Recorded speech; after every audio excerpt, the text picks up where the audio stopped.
আসসালামু আলাইকুম। আমি রায়হান, ছদ্মনাম। জিজ্ঞেস করব না কেমন আছেন, কারণ আমি জানি আপনি সবসময় ভালোর তলে। 2012 সাল থেকেই আমি ভূত এফএমের নিয়মিত শ্রোতা।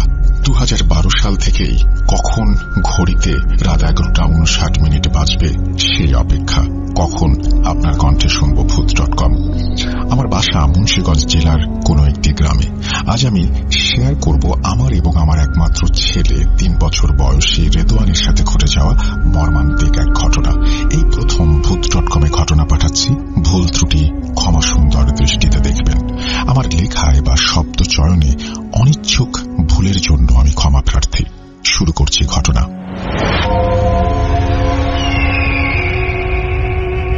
2020 সালে সৌদি আরব যাই। আলহামদুলিল্লাহ সবকিছু ভালোই চলছিল। মহান আল্লাহ তাআলার ইচ্ছায় ওমরা করার সৌভাগ্য অর্জন করি। কিন্তু 2021 সালের ঈদুল আজহার পর থেকে হঠাৎ করেই আমার শরীর খারাপ করে। ভাবছিলাম সব ঠিক হয়ে যাবে, ঠিক হয়েও যায়, তবে খুবই অল্প কিছুদিনের জন্য। তারপর থেকে একের পর এক সমস্যা আমাকে তাড়া করে ফেলে। দিন দিন সবকিছুতেই অমনোযোগী হয়ে পড়ি। মেজাজ খিটখিটে হয়ে যায়, অল্পতেই মেজাজ হারাই। নামাজে বসলে অস্বস্তি অনুভব করি। অনেক কষ্ট করেও 5 ওয়াক্ত নামাজ পড়তে পারি না। এভাবে চলতে থাকে। হঠাৎ এক রাতে শুনতে পাই কানের কাছে ফিস ফিস করে কে যেন কথা বলছে। ভাবছিলাম আমার রুমমেট। বলে রাখা ভালো, আমাদের রুমে আমরা 2 জনই থাকতাম, আমি এবং আমার এলাকার এক ছোট ভাই মাসুদ। চোখ মেলে দেখি মাসুদ তার বেডে ঘুমিয়ে আছে। তারপর আবারও কানের কাছে ভেসে আসলো সেই ফিসফিস আওয়াজ, যা আমার বোধগম্য নয়। কিছুটা ঘাবড়ে গেলাম এবং শোয়া থেকে উঠে কিছুক্ষণ বসে রইলাম। তারপর পুনরায় অজু করে এসে সূরা ফাতিহা, সূরা কাফিরুন, সূরা ইখলাস, সূরা ফালাক, সূরা নাস পাঠ করে গায়ে ফু দিলাম আর দোয়া ইউনুস পড়তে পড়তে ঘুমিয়ে গেলাম। সে রাতে আর কোনো সমস্যা হলো না, তাই বিষয়টা আমি খুব স্বাভাবিকভাবে নিলাম।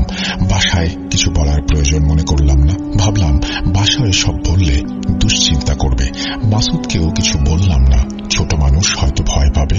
তারপর থেকে প্রতি রাতে দোয়া কেরাত পাঠ করে ঘুমোতে যাওয়া শুরু করলাম। কয়েকদিন ভালোই কাটলো, কিন্তু তারপর আবারও এক রাতে শুনতে পেলাম সেই অস্পষ্ট কণ্ঠ। ঘুম ভেঙে গেল সেই ফিসফিস আওয়াজে।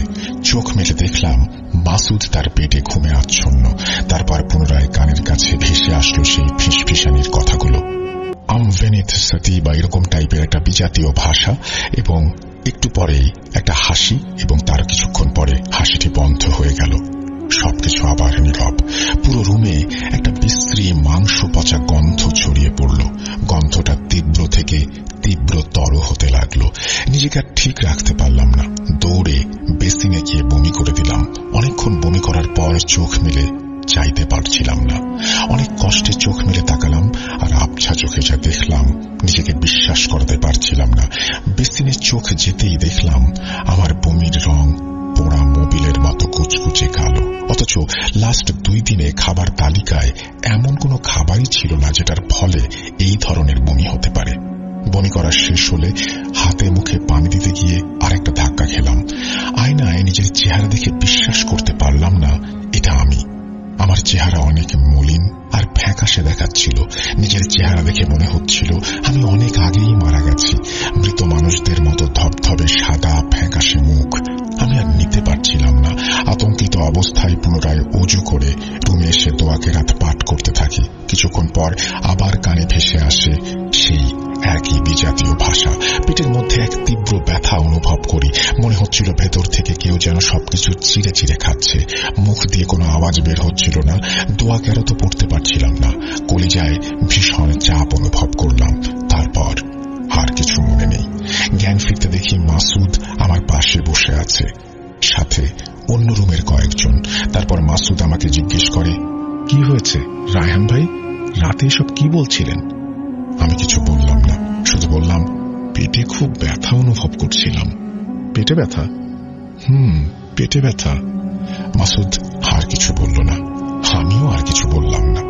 সেদিন আমার বড় ভাই রাব্বির কাছে সবকিছু খুলে বলি এবং বাসায় এসব বলতে নিষেধ করি। বড় ভাই রাব্বি সবকিছু শোনার পর একটা দীর্ঘশ্বাস ফেলে বললেন, নামাজ ঠিকঠাক পড়ছিস তো? আমি বললাম হ্যাঁ। তারপর কিছু আমল শিখিয়ে দিলেন তিনি এবং বললেন, এই আমলগুলো প্রতিদিন করবি, আল্লাহ মাফ করুক বলে ফোন রেখে দিলেন তিনি। আমি সেদিন থেকে নিয়মিত আমলগুলো করছিলাম এবং অনেকটা স্বাভাবিক জীবনে ফিরে এসেছিলাম। অনেকদিন কিছুই ঘটেনি। আমি ভেবে নিয়েছি সবকিছু ঠিকঠাক হয়ে গেছে, কিন্তু না, কিছুই শেষ হয়নি, বরং সামনে আরো ভয়াবহ কিছু অপেক্ষা করছিল। এক রাতে ঘুমাচ্ছিলাম, হঠাৎ স্বপ্নে দেখলাম আমি আমার এলাকার এক কবরস্থানের ভেতরে, আর একটা কবর হাত দিয়ে খুঁড়ছি, কি যেন খুঁজছি, পাগলের মতো খুঁজে চলেছি, কিছুই পাচ্ছি না। হঠাৎ কানে ভেসে আসলো একটা আওয়াজ, সেই আওয়াজ, সেই বিজাতীয় ভাষা। ঘুম ভেঙে গেল এবং অনেকটা ভয় পেলাম। দোয়া দুরূদ পাঠ করে নিজেকে স্বাভাবিক করার চেষ্টা করলাম এবং ঘুমের চেষ্টা করলাম, কিন্তু সত্যি বলতে সারা রাত ঘুমোতে পারিনি। চোখ দুটো লেগে আসলেই কানে সেই আওয়াজ ভেসে আসে, সেই বিজাতীয় ভাষা। কোনো মতে রাত পার করলাম। এই বিষয়ে বাসায় জানাইনি এবং তাদের আমি বলি যে আলেম ওলেমাদের সাথে আমাদের কথা বলা উচিত, এবং মাথায় হাজার প্রশ্ন আমার ঘুরপাক খেতে থাকে। এই যে বিজাতীয় একটা ভাষা, এর অর্থ কি? যে কোনোভাবেই এর মানে আমাকে জানতে হবে। ভাষাটা শুনে আমার কাছে চাইনিজ মনে হয়, তাই আমি সেদিন কাজের সাইটে গিয়ে আমার এক চাইনিজ বন্ধু ময়ং এর কাছে এটার মানে জানতে চাই। ময়ং আমাকে জানায় এটা চাইনিজ ভাষা নয় এবং এটার মানে সে জানে না। সে চেষ্টা করবে আমাকে এটার মানে জেনে দিতে। তারপর ভিন্ন ভিন্ন দেশের মানুষের কাছে আমি খুঁজতে থাকি এই ভাষার মানে। এভাবেই কেটে যায় 4 দিন, কিন্তু কোনো উত্তর মেলে না। সে রাতেও ঘুমাচ্ছিলাম, হঠাৎ আমার স্বপ্নে দেখলাম আমি এবং আমার ছেলে আমার এলাকায় সেই কবরস্থানে একটা কবরের মধ্যে কি যেন সন্ধান করছি, খুঁজে পাচ্ছি না। হঠাৎ পেছন থেকে কানে ভেসে আসলো এক পৈশাচিক হাসি। ফিরে তাকাতেই দেখলাম কবরস্থানের বাইরে একজন কুৎসিত চেহারার লোক দাঁড়িয়ে দাঁড়িয়ে আমাদের দেখছে আর হাসছে। হঠাৎ ঘুম ভেঙে গেল এবং চমকে উঠলাম।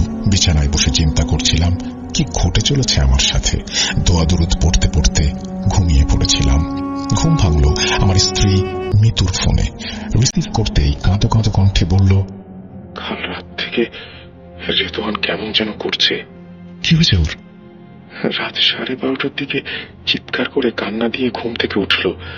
আঙুল দিয়ে ইশারায় ঘরের এক কোণে কি যেন দেখাচ্ছিল আর বাবা বাবা বলে কান্না করছিল। আমি দোয়া পড়ে ফু দিলে চুপ হয়ে যায় আর ঘুমিয়ে পড়ে। কিন্তু ভোর রাতে আমার গলায় চাপ অনুভব করি এবং ঘুম ভেঙে যায়। চোখ মেলে তাকিয়ে দেখি রেদওয়ান আমার গলা চেপে ধরে আছে। আমি ছাড়তে বললে ও ভারী গলায় বলে, সবাইকে নিয়ে যাব, আর সর্বশেষ তোকেও। এক ঝটকায় ওকে ফেলে দেই আর জোরে চিৎকার দিয়ে দরজা খুলে তোমার বাবা মাকে সাথে নিয়ে ঘরে প্রবেশ করি। দেখি রেদওয়ান গভীর ঘুমে আচ্ছন্ন। তারপর রাতের বাকি সময় আমরা 3 জন ওর পাশে বসেই কাটিয়ে দিই। সকালে বাবা গিয়েছে বড় হুজুরের সন্ধানে, এখনো ফিরে আসেনি। তারপর মিতু ফোন রেখে দিল। সেই মুহূর্তে আমাকে ফোন করে চাইনিজ বন্ধু ময়ং। সে বলল, রায়হান, তুই যে কথাগুলো বলছিলি আমি তার মানে জানতে পেরেছি। এটা রোমানিয়ান ভাষা, যার বাংলা আমি তোর প্রাণ নিতে এসেছি, তুই পালাবি কোথায়? আমি কিছুক্ষণ চুপ করে রইলাম। তারপর ময়ং এটা ওটা বলে আমাকে সাহস দিতে থাকলো এবং ফোন রেখে দিল। আর আমার মধ্যে বিভিন্ন চিন্তা ঘুরপাক খেতে লাগলো, কেনই বা এমন ঘটছে।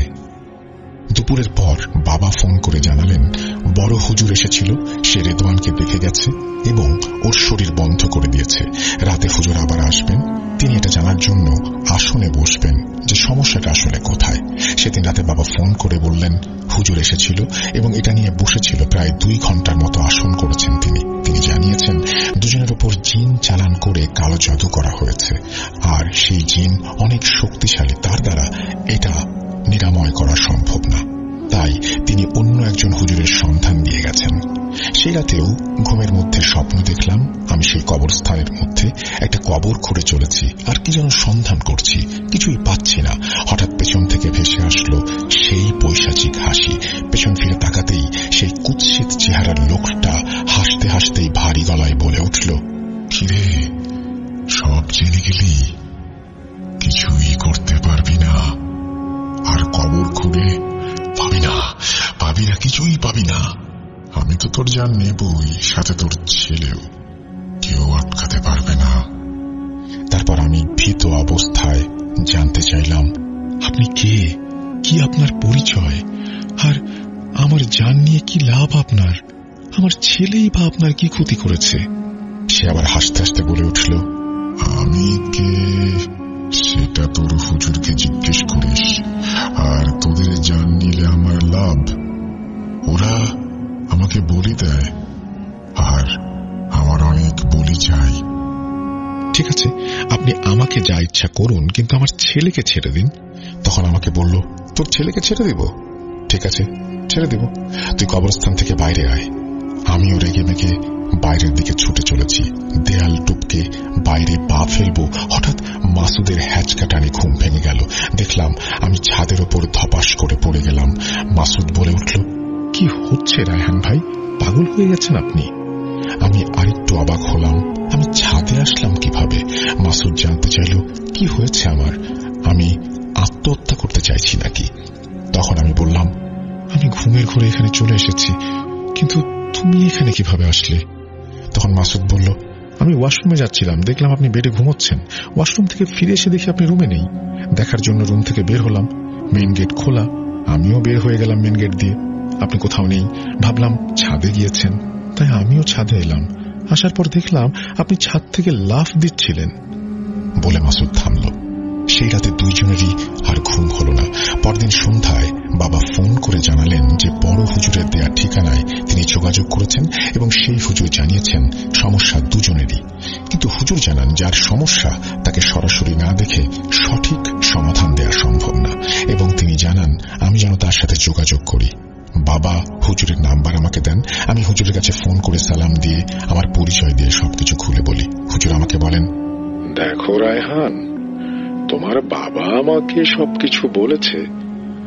আমি এটা নিয়ে বাদ আসর বসেছিলাম।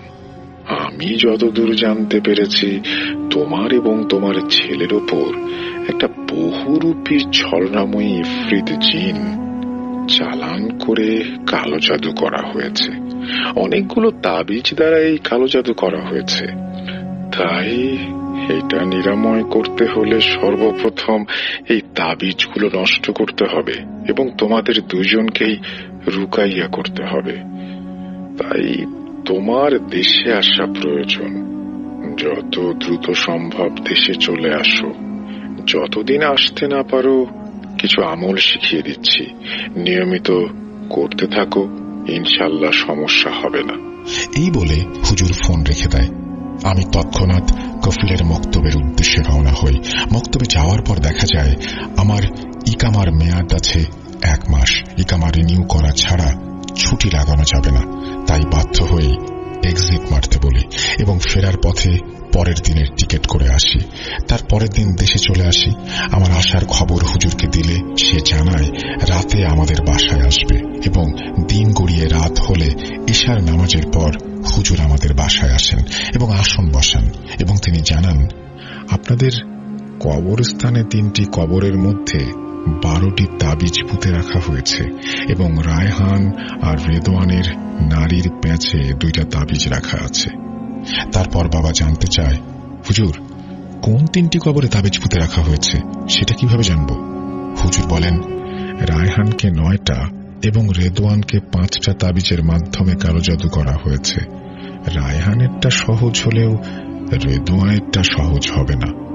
কাল রাতেই আশা রাখি সব রহস্য উদ্ঘাটন করতে সক্ষম হব ইনশাআল্লাহ। সেই রাতে হুজুর কিছু জিনিস জোগাড় করে রাখার কথা বলে বিদায় নেন। জিনিসগুলো আজওয়া খেজুর, জমজমের পানি, একটা 2 বছরের সাদা খাসি আর 3টা লাল গামছা। পরদিন সবকিছু জোগাড় করা হলে এক রঙা সাদা খাসি খুঁজে পায়নি কোথাও। হুজুরকে জানালে হুজুর বলেন তিনি দেখবেন খাসির বিষয়টা। তারপর ইশার নামাজের পর হুজুর ফোন দিয়ে জানান তিনি আসছেন। তারপর তিনি তার সঙ্গে 3 জন হুজুর আমাদের বাসায় আসেন এবং যা যা জোগাড় করতে বলা হয়েছিল সবকিছু চান। সবকিছু দিলে একটি গোল বৃত্ত এঁকে সেখানে আমাকে এবং আমার ছেলে রেদওয়ানকে বসান। তারপর আমাকে বলেন, রায়হান চোখ বন্ধ করে দেখো তো কিছু দেখতে পাও কিনা। যা যা দেখবে তাই তাই বলবে, আমি চোখ বন্ধ করলে হুজুর আমার চোখের ওপর বড় করে ফু দিলেন এবং আমি দেখতে পেলাম 752। হুজুরকে বললে তিনি বললেন চোখ মেলতে। তারপর তিনি একটা কাগজে নাম্বারটা টুকে রাখলেন। আবার আমাকে চোখ বন্ধ করতে বললেন। আবারও চোখ বন্ধ করলে আমার চোখের উপরে তিনি ফু দিলেন এবং জিজ্ঞেস করলেন, কিছু দেখতে পাও? আমি দেখতে পেলাম 2256। হুজুরকে বললে তিনি চোখ মেলতে বলেন এবং সেটাও কাগজে লিখে রাখেন এবং আমাকে বললেন বৃত্ত থেকে বের হতে। আমি বেরিয়ে আসলে এবার রেদওয়ানকে চোখ বন্ধ করতে বলেন। ওর চোখেও বড় করে ফু দিয়ে জিজ্ঞেস করেন, কিছু দেখতে পাও? কিন্তু রেদওয়ান বলতে পারল না। কিভাবেই বা বলবে? মাত্র 3 বছরের বাচ্চা রেদওয়ান। অনেক চেষ্টার পরও রেদওয়ান বলতে পারল না। তারপর হুজুর ওকে চোখ মেলতে বলল। চোখ মেলল সে। বৃত্ত থেকে বের হয়ে আসওয়া খেজুর এবং জমজমের পানি পান করিয়ে আবার বৃত্তের ভেতর বসিয়ে দিল রেদওয়ানকে এবং এবার চোখ বন্ধ করতে বলল। সারা শরীরে বড় করে ফু দিয়ে জিজ্ঞেস করল, দেখছো কিছু তুমি? রেদওয়ান কিছুই বলল না। বৃত্তের ভেতরে মাটিতে লিখল 250। তারপর হুজুর ওকে চোখ মেলতে বলল।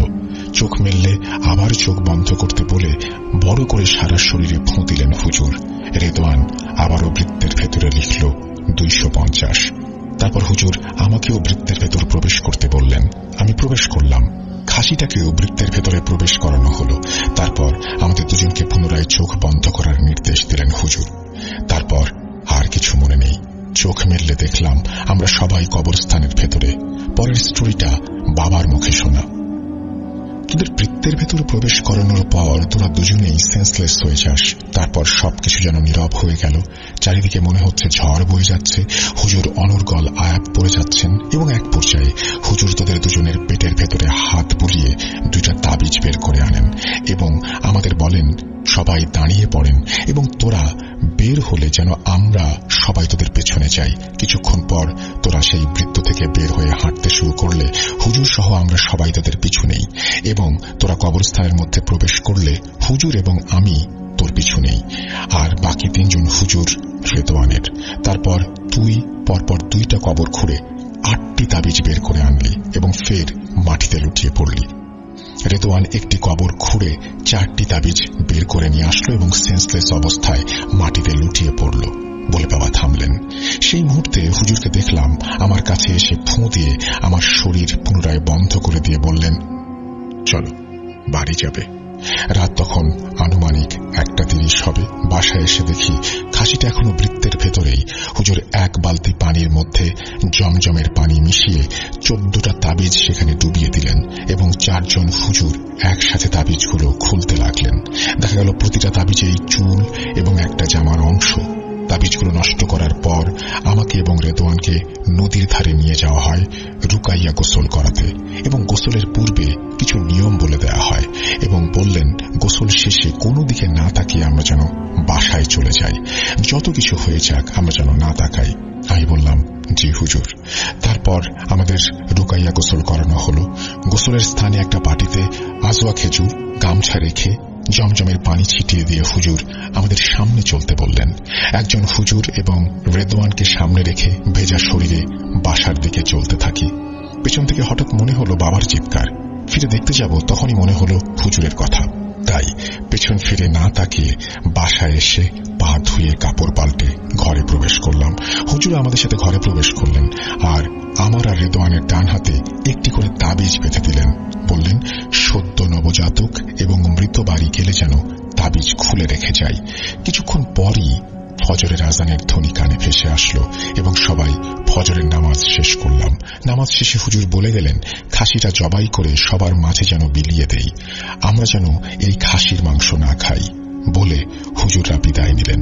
এরপর আর কোনো সমস্যা হয়নি, আলহামদুলিল্লাহ। এখন আমি আমার ছেলে এবং আমার পরিবারের সাথে ভালো আছি। এই ছিল ঘটনা রাসেল ভাই। যদি ভালো লাগে পড়ে শোনাবেন। এতটা সময় নিয়ে শোনার জন্য ভূত.com এর লিসেনারদের প্রতি কৃতজ্ঞতা প্রকাশ করছি। পরিশেষে বলবো ভূত.com দীর্ঘজীবী হোক। এই বলে বিদায় নিচ্ছি আমি রায়হান। আমার পরিচয়টা গোপন রাখতে চাই। এই বলেই তিনি শেষ করেছেন। আমি আর পরিচয় দিলাম না। থ্যাংক ইউ সো মাচ এত চমৎকার একটা ঘটনা বলার জন্য, এত সুন্দর একটা ঘটনা আমাদেরকে উপহার দেওয়ার জন্য। ঘটনাটির মধ্যে আমি আসলে অনেক কিছু নূতন পেয়েছি। আপনারা সবাই জানেন যে বাংলাদেশের পরে সবচাইতে বেশি আমাদেরকে যেখানে শোনেন, অর্থাৎ যে দেশ থেকে আমাদের সবচাইতে বেশি স্ট্রিম করা হয় সেটি হচ্ছে মিডল ইস্ট, এবং সেখান থেকে তিনি ঘটনাটি লিখেছেন। আপনাকে অসংখ্য অসংখ্য অসংখ্য ধন্যবাদ। আশা করছি আগামীতেও আপনার ঘটনা পাবো। আমরা চলে যাব আমাদের পরবর্তী ঘটনায়। Welcome back. আপনাদের সবাইকে স্বাগত জানাচ্ছি আমি রাসেল। আশা করছি আপনারা সবাই ভালো আছেন, ভালোর দলে আছেন। আমিও ভালো আছি, ভালোর দলে আছি। কোনো কথা না বাড়িয়ে সরাসরি চলে যাচ্ছি ঘটনায়। যেভাবে লেখা আছে সেভাবেই পড়ে শোনাচ্ছি। আসসালামু আলাইকুম রাসেল ভাই, আমার নাম রুহান, পাইকগাছা, খুলনা থেকে। আশা করি ভালো আছেন, কারণ আপনি সবসময় ভালোর দলে। ঘটনাটা হলো বাস নিয়ে। ঘটনাটা পড়ে শোনানোর অনুরোধ রইল। বাস ছাড়ল রাত 9টায়, যাতে করে সকাল সকাল পৌঁছানো যায় কক্সবাজারে। ও বলতে ভুলে গেছি, ইংরেজি বিভাগ ট্যুরে যাচ্ছি আমরা। যদিও নবম ব্যাচ থেকে আমি একাই, তবে একা লাগছে না। সবাই খুব বন্ধুত্বপূর্ণ কিনা। কিন্তু বাঁধন ভাই কোনো এক কারণে আমার সাথে রাগ করেছেন। একটু মজাই না হয় করলাম, তাই বলে এত রাগ? বেশ আনন্দের সাথেই এগিয়ে যাচ্ছে আমাদের বাস। আমরা প্রায় 40 জনের মতো আছি। পেছনের কয়েকটা সিট ফাঁকা পড়ে আছে। হঠাৎ রাকিব ভাই গিটারে সুর তুললেন। মুগ্ধ হয়ে শুনছে সবাই। এরই মধ্যে চোখ পড়ল দারোগা আপুর দিকে। কেমন যেন চুপচাপ। তিনি সবসময় বেশ চঞ্চল, তবে আজকে এমন আনন্দের দিনে তাকে চুপ করে থাকতে দেখে বেশ অবাকই হলাম। যাই হোক, ব্যাপারটা পাত্তা না দিয়ে ব্যস্ত হয়ে গেলাম গানের আসর নিয়ে। কখন যে ঘুমিয়ে পড়েছি মনে নেই। সবার চেঁচামেচিতে ঘুম ভাঙল। দেখলাম সবাই বাস থেকে নামছে। বুঝলাম সামনের হোটেলে ডিনারের ব্যবস্থা করা হয়েছে। সবাই নেমে গেলেও দারোগা আপু নামছেন না। বুঝলাম না কিছু, একটু গড়বড় নিশ্চয়ই আছে। কাছে গিয়ে দেখি আপু একদম চুপচাপ বসা। জানতে চাইলাম কি হয়েছে। প্রথমে বলতে না চাইলেও অনেক জোরাজুরির পরে রাজি হলেন বলতে। শর্ত হলো ভয় পাওয়া যাবে না। মেনে নিলাম। বললাম চলুন খেতে খেতে শুনি। আপু যা বললেন তা শুনে আমি হতভম্ব। এটাও হতে পারে উনি নাকি গত রাতে স্বপ্নে দেখেছেন আমরা যে বাসে ট্যুরে যাচ্ছি সেটিতে নাকি কয়েক বছর আগে সন্ত্রাসীরা একটি মেয়ের শ্লীলতাহানি করেছে এবং তারপর তাকে হত্যা করেছে। তারপর থেকে সেই মেয়েটির আত্মা এই বাসে আটকে আছে। এ তো গেল স্বপ্ন।